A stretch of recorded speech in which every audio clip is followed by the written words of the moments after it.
Good afternoon, everyone. My name is Kristin Maun. I am the Director of Housing Development and Incentives for the Tulsa Authority for Economic Opportunity. Today, we're going to be hosting a webinar on Project Based Vouchers from the Tulsa Housing Authority. We have Jeff Hall with us today to talk about that opportunity, and I will be presenting on the Affordable Housing Trust Fund currently available from the Tulsa Authority for Economic Opportunity. I also want to make you aware of another resource that we have at TAEO. We also host the Abode Initiative. So if you are a landlord or property manager in the City of Tulsa who's interested in learning more about resources available from TAEO and other organizations in the city that can support you, please feel free to send me an email at kmaun@cityoftulsa.org. We will add you to the email list, and you will be regularly updated about resources and opportunities such as this webinar. So now I'm going to turn it over to Jeff Hall, who will be telling us today about project-based vouchers. Thank you, Kristin. Good afternoon, everybody. Again, my name is Jeff Hall. I'm Vice President of Development Services for the Housing Authority, and one of my roles is administering our project-based voucher, particularly our partnerships with private developers to administer project-based vouchers. Go ahead. There we go. Just generally speaking, most people are aware of the voucher. When you hear voucher, you think Section 8, you think of where a tenant has the rental assistance given to them, and they take it and place it with a private landlord. What this map shows, and this map's a little dated by about a year or so, but generally speaking, all of our tenant-based or housing choice vouchers are located across the city limits by a council district. It's a great resource. Typically what we do is try to find a way to promote affordability in mixed income areas. And so if you can place this with a private landlord with no cap on the number of HCVs or housing choice vouchers accepted per property, there's a way to spread affordability beyond the normal affordable housing sites. There are downfalls to the housing choice voucher program, particularly on the rent, right? For a normal tenant-based rent, you're subject to payment standard.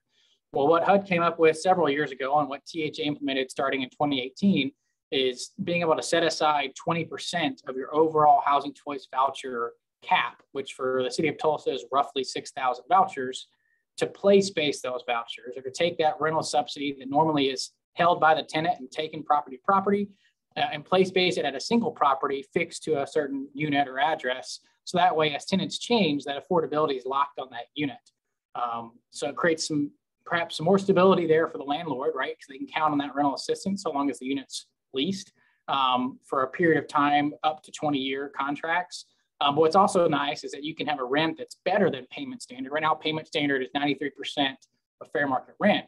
Well, under the project-based voucher, regulations open up to where you can get up to 110% of fair market rent, which really helps you. If you're doing it for new construction, you can really maximize your debt service because you can show guaranteed rent over a certain period of time. And if you're an existing property, it just gives you more comfort, right? As a landlord, particularly in a period of rental uncertainty, that you've got a federal rental assistance program tied to your unit for a certain number of time. Go ahead.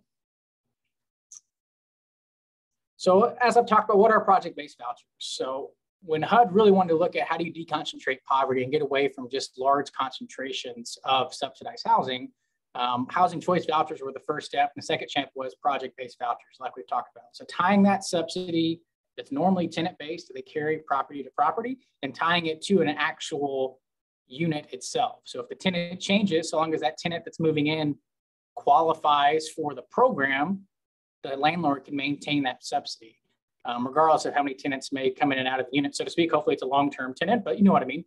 And then also you get to count on that rent. And so what I see as someone who does a development for the Housing Authority, it's a massive tool for new construction or rehab because you can really juice your debt service by showing rent that's normally higher than what you could normally do in an affordable scenario at up to 110%, but also point to a contract. So here it talks about what normal regulations say is 15-year contracts. We can do anywhere from 1 to 15. I'll tell you, generally speaking, we try to go for at least 5 years to make it worth on both sides of the equation. But also if your debt requires 20, most HUD loans, particularly FHA loans, require 20-year terms of rental assistance. We can extend up to 20 years. The tenant has to be at least 60% of median income. And then you can set rents up to 100% of FMR as verified by rent reasonableness. And so we'll talk about that a little bit later. Next.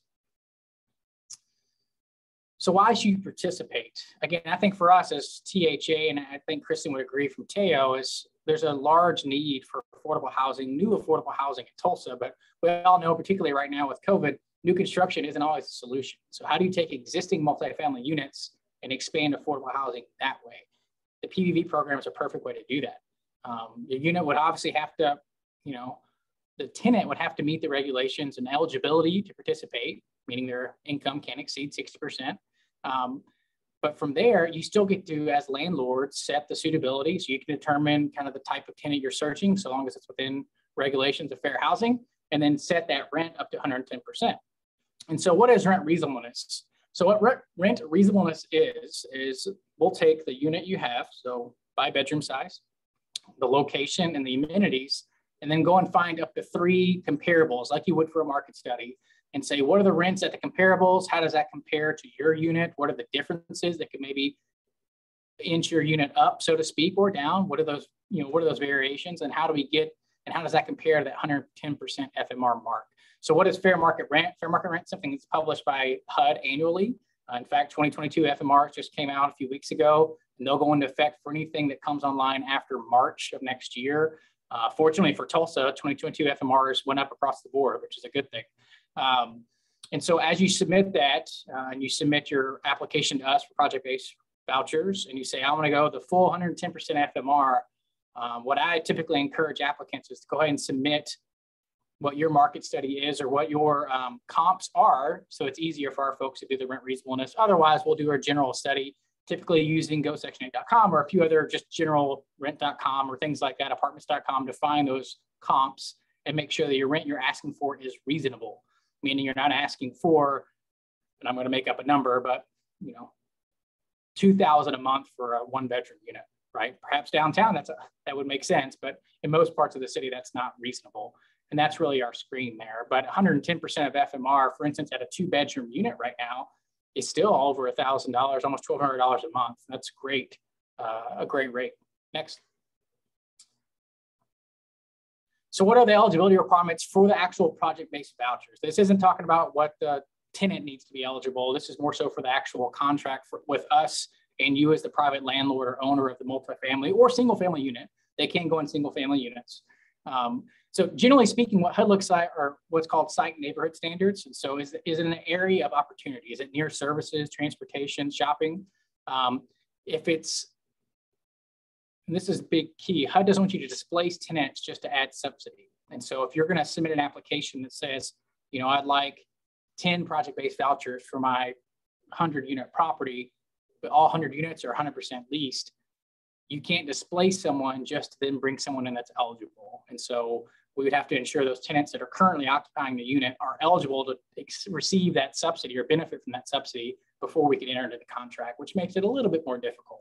On the supportive services to tenants, this is particularly required if you're going to exceed 25% of the total units. And so I'll talk about this a little bit.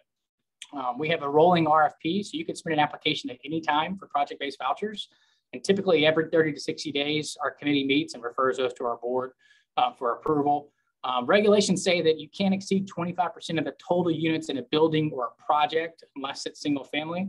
But you can go up to 100% if it's 100% elderly and disabled, or you're demonstrating considerable social services. But exceeding the 25% does require local field office, which is Oklahoma City approval, and will require on our side for our underwriting substantial proof of the supportive services. Again, the intent of the project-based voucher program is how do you create mixed income communities in a place where there normally wouldn't be affordability? And so HUD's idea of restricting to 25% ensures that you're scattering affordability without creating new concentrations of affordability. Again, you can, the census tract, it goes back to the site neighborhood standards. We would look at to make sure it's not an area of high concentration based on the maps that HUD already provides. There's some variance there as we look at that, particularly if the project's providing safe, healthy, affordable housing. Next, please. So what is the application process? It's pretty straightforward. If you go to our webpage, you'll see the project base. It's called Workforce Housing. click on the link. It talks about the complete application process. It lists what you have to submit.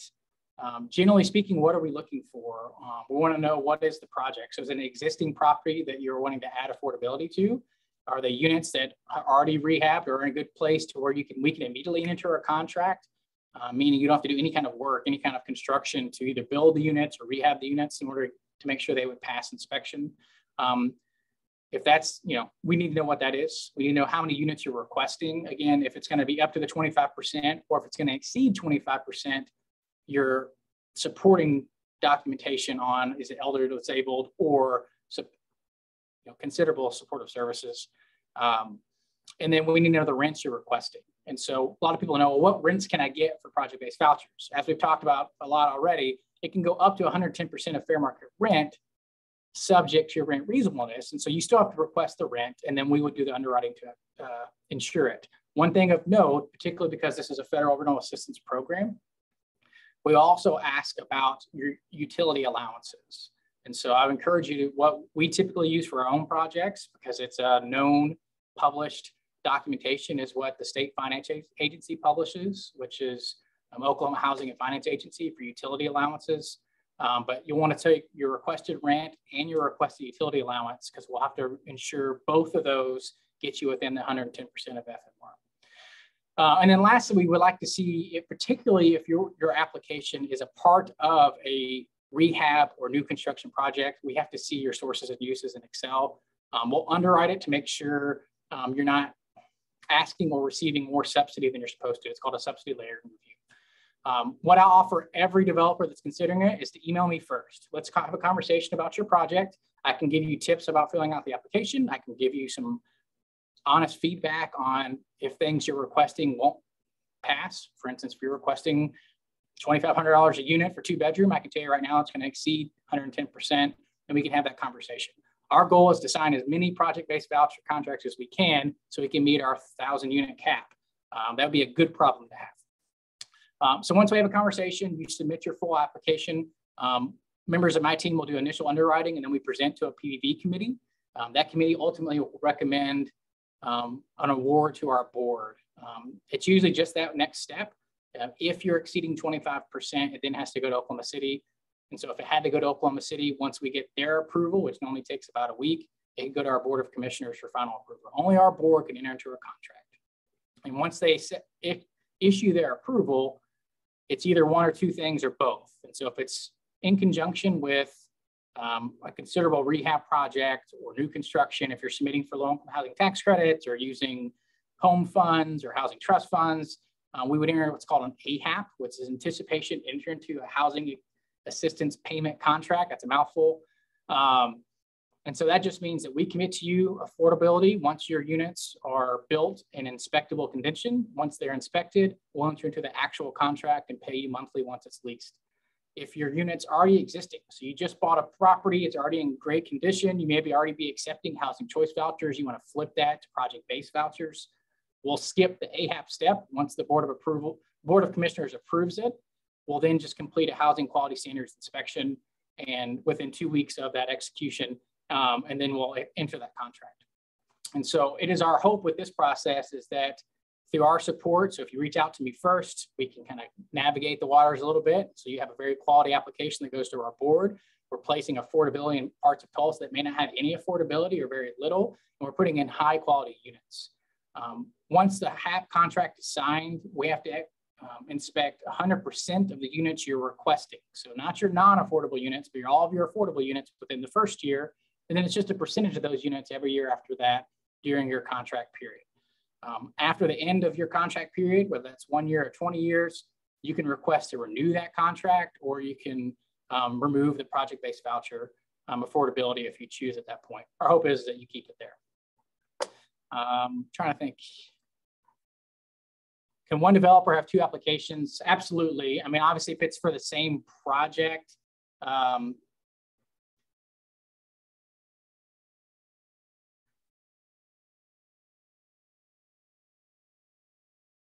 sorry, I got caught up by Kristin's message. If it's the same project, we'll have to have a conversation on what you're submitting for. But if it's, you have two different projects, one's a rehab, one's a new construction, Yes, absolutely. I mean, there's no restrictions on the number of PPP contracts a developer can have.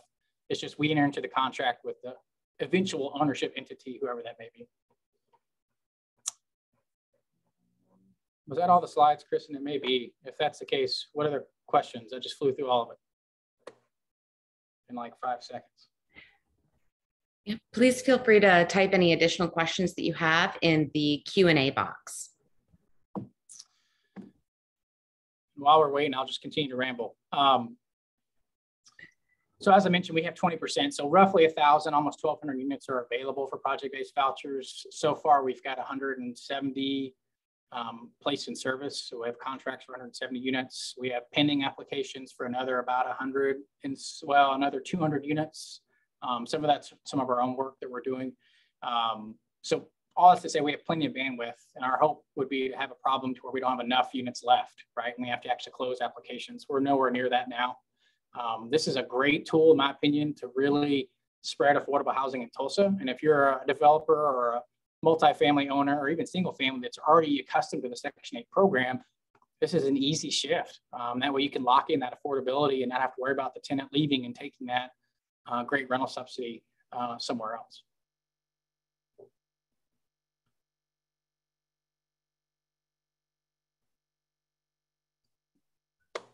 All right, well, if there is no other questions, then we will stop sharing and start talking about the Affordable Housing Trust Fund.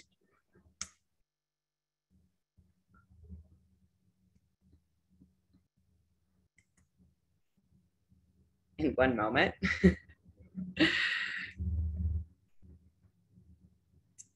right. So the reason that we are presenting these together is because, just like Jeff was talking about with layering subsidies, you can layer assistance from the Affordable Housing Trust Fund with project-based vouchers. And so we wanted to present on both of these resources to give prospective developers an idea of how these two resources can work together. So first of all, a little bit about my organization, the Tulsa Authority for Economic Opportunity. We are a new organization that launched on July 1st. And we are a merger of 5 different economic and community development organizations in the city of Tulsa. I apologize, I'm not sure why it's deciding to move forward. Give me just one moment.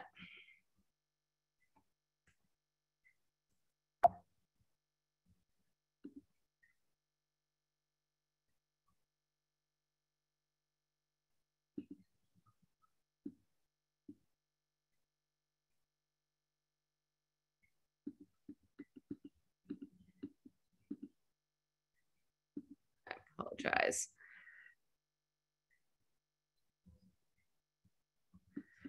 Give myself more time.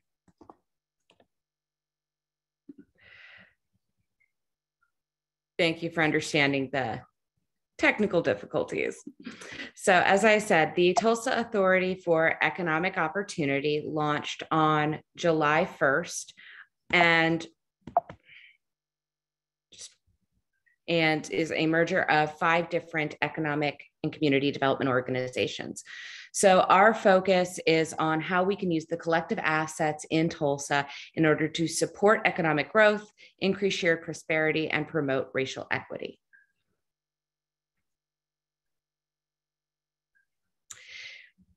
Part of this is through the implementation of the City of Tulsa's affordable housing strategy.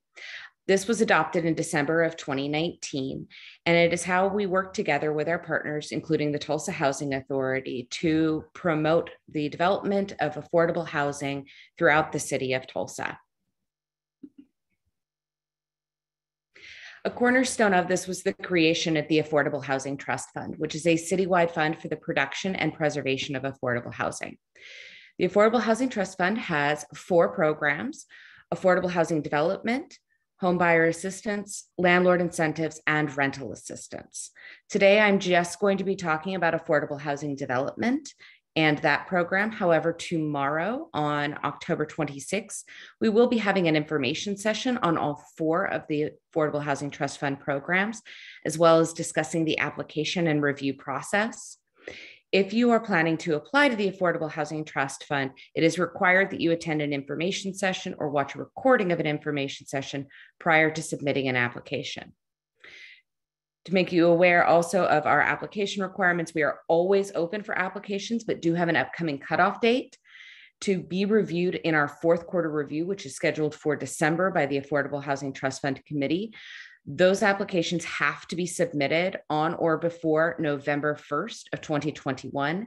Anything received after that won't be rejected. It just won't be reviewed until our next review, which is scheduled for March of 2022. So how do we define affordability? The Affordable Housing Trust Fund defines affordable as a unit where the rent cannot exceed 30% of a renter's household income. If it exceeds 30%, then they would be considered cost burdened and at risk of displacement. Currently, 46% of renters in the city of Tulsa are cost burdened. So there is a high need for units that are affordable. And we base this also on a household's income that must be at or below 60% of the AMI, or the average median income for the Tulsa metro area, which is set annually by HUD. HUD sets this number every April. So what I have presented in that chart is effective as of April 2021. It will be updated in April of 2022.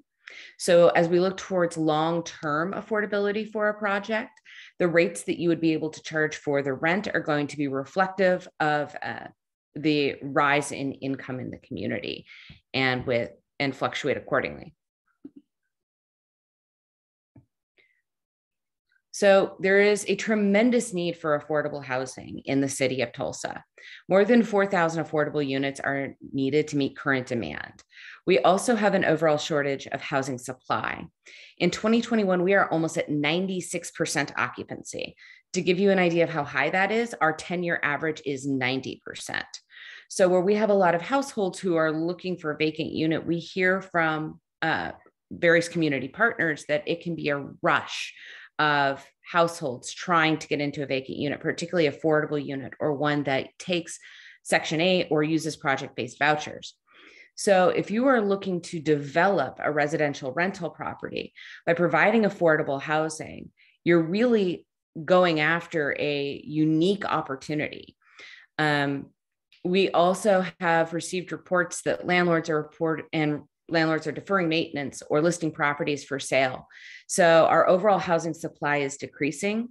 And as developers are looking for opportunities, this is a great chance and a great time to take advantage of resources like PBVs and the Affordable Housing Trust Fund to meet this need in our community. So what are the resources that we provide through the Affordable Housing Trust Fund? We provide gap financing in the form of zero interest loans for an up to 10-year term. We amortize that over the 10-year period, and it can be used for the construction, rehabilitation, or preservation of affordable rental housing.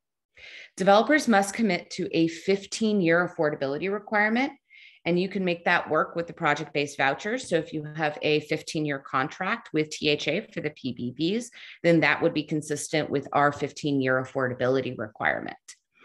If it is a portfolio of single-family homes or a multifamily project, we do require a minimum 10% set aside. I will say on average, we tend to see properties that range from 20% in a mixed income multifamily, and in portfolios of single family homes, we've seen it a lot of times 75% to 100% of the portfolio being affordable units. The maximum amount that someone can receive is $40,000 per affordable unit, or $1 million per project.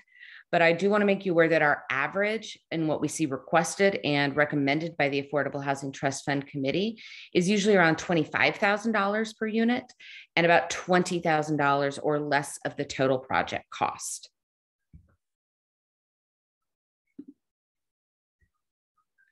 So how can the Affordable Housing Trust Fund be used in connection with housing choice vouchers and project-based vouchers? I've given two examples that are based on projects that the committee has recommended. So the first example is a single family project. A developer might request $200,000 in funding from the Affordable Housing Trust Fund to purchase and rehabilitate 10 single family homes. We do not require that the property have been acquired at the time of the application. It's generally recommended, but if you haven't acquired it, we have worked with developers to set geographic boundaries and then condition the funding that all the properties need to be acquired within that geographic area.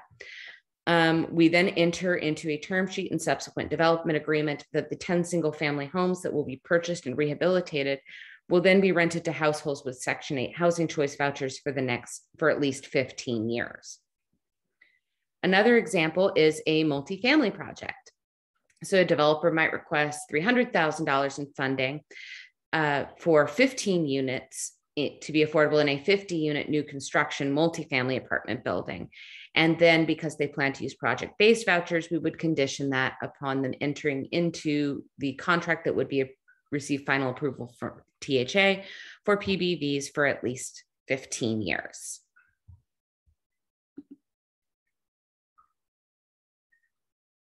So a little bit about the application process.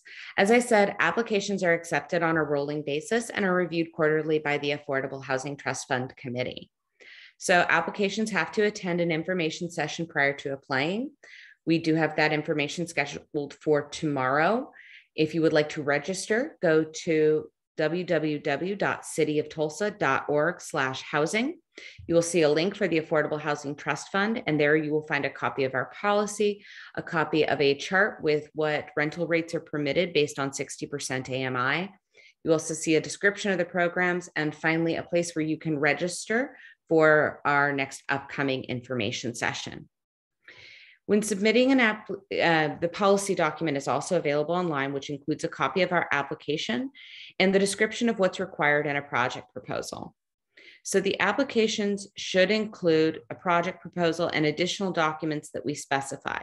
These include a pro forma, proof of other funding, a balance sheet and profit loss statement, and a business's certificate of good standing with the Oklahoma Secretary of State. With proof of other funding, I'm often asked what type of funding is permitted.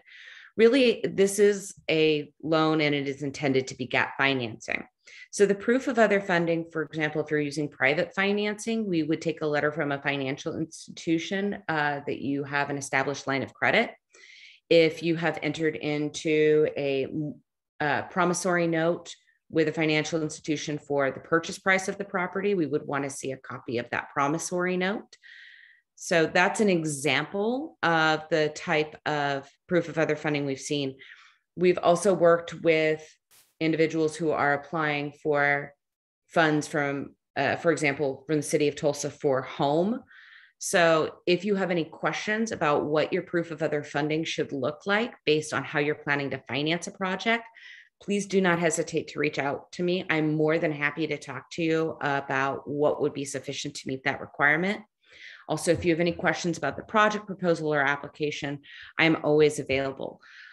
Like Jeff, I would always rather that you contact me with questions or concerns so that we can proactively talk about what a successful application to the Affordable Housing Trust Fund could look like. So we have our general requirements that are in the policy. But just like I gave the example of this type of averages that we see, I'm happy to offer any insight or be a thought partner to you in how your project can be successful. Also, if there are other resources that you're interested in beyond the Affordable Housing Trust Fund. So for example, if you had questions about the National Housing Trust Fund through OFA, I'm happy to help connect you with those resources or make any connections that can help you add affordability as a component to your residential development project.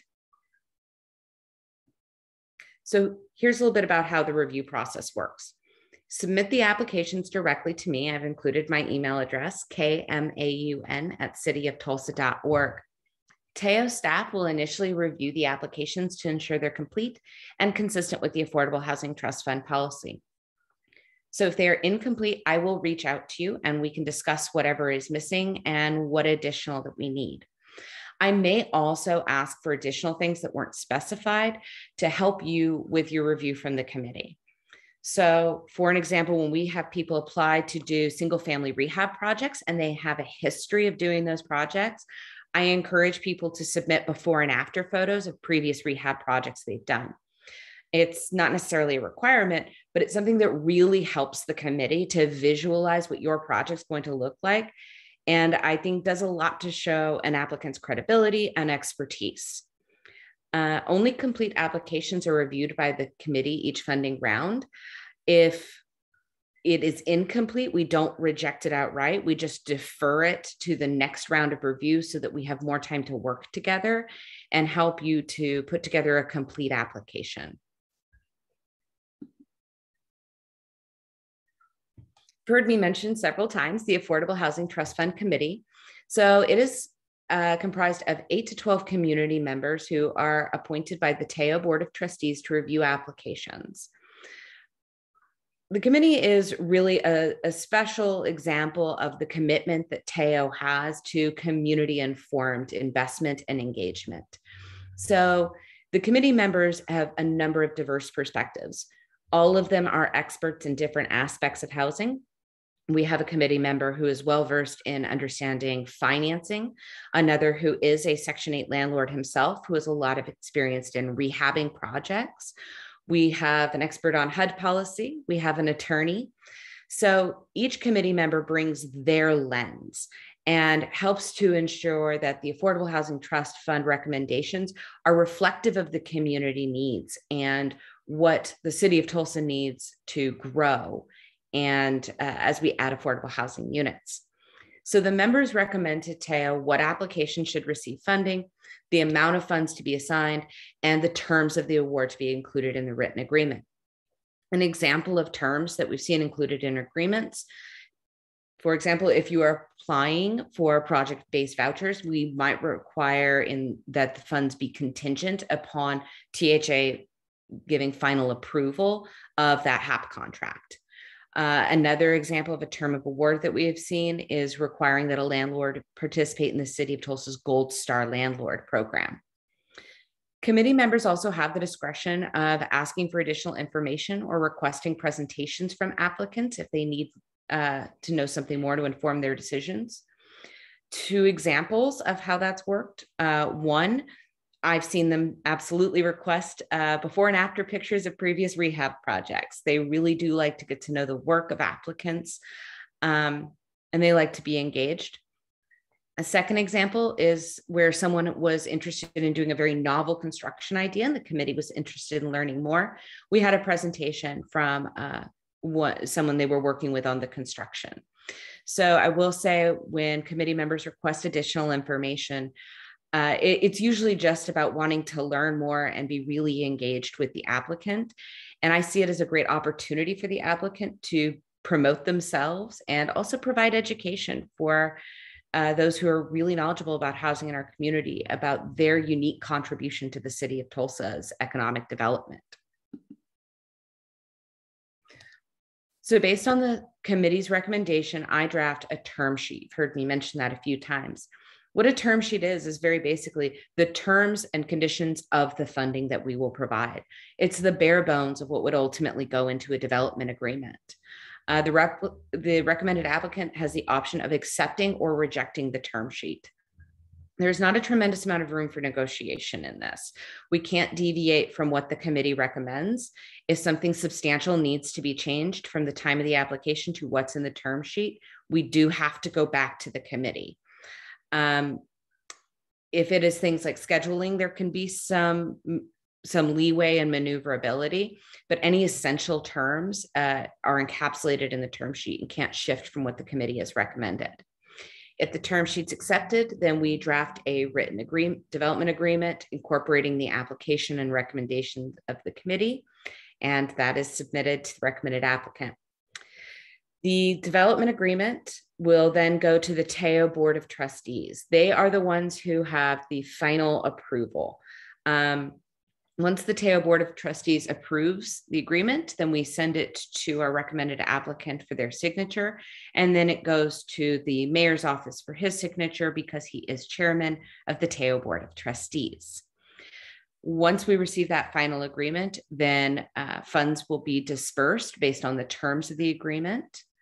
That is outlined very clearly. We use a reimbursement process.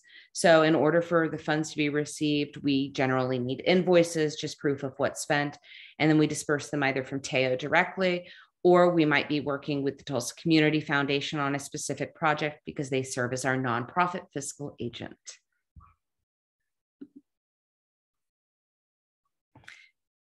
We do require annual compliance reporting. As I said, there's a 15-year period of affordability.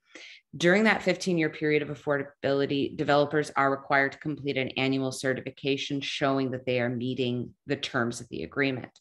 So that includes a rent and occupancy report so that we can be sure that the property is continuing to be affordable. If you're using housing choice vouchers or PVVs, we'll likely be requesting copies of housing quality standard inspections that ensures that you are meeting the requirements or ensure that the property is affordable. But if you're using those resources, you're meeting the terms of those agreements. And we will usually request a copy of the lease as well. We may require, as I said, the committee may require developers to participate in other programs. Two that have been required previously are the Gold Star Landlord Program, and a requirement within the Gold Star Landlord Program is participation in the Tulsa Health Department Safe and Healthy Homes Program. I have not seen the committee require anything that imposes any financial burden or a cost of participation, but I have seen the committee recommend requirements that are more consistent with what would be considered best rental practices in the city of Tulsa to ensure that the Affordable Housing Trust Fund is promoting those best rental practices and high quality opportunities for affordable housing.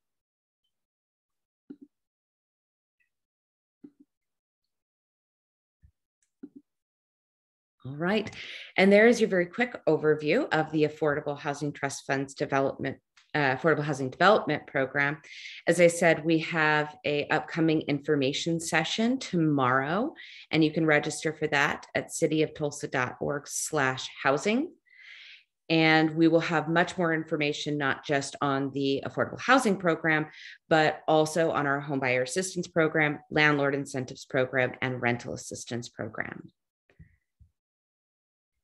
I don't see any questions, but I will give it a moment in case anyone does.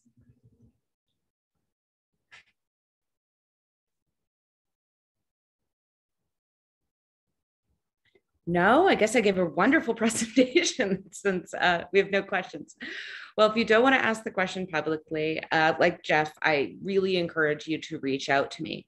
Our goal with the Affordable Housing Trust Fund and at TAEO is that we want to encourage developers to incorporate affordable housing into their projects, and we want to help you to do that. Our job is not to make it difficult, but we want to ensure that you have access not just to resources like the Affordable Housing Trust Fund, but anything else you might be interested in that could potentially serve as a resource so that you can incorporate affordable housing.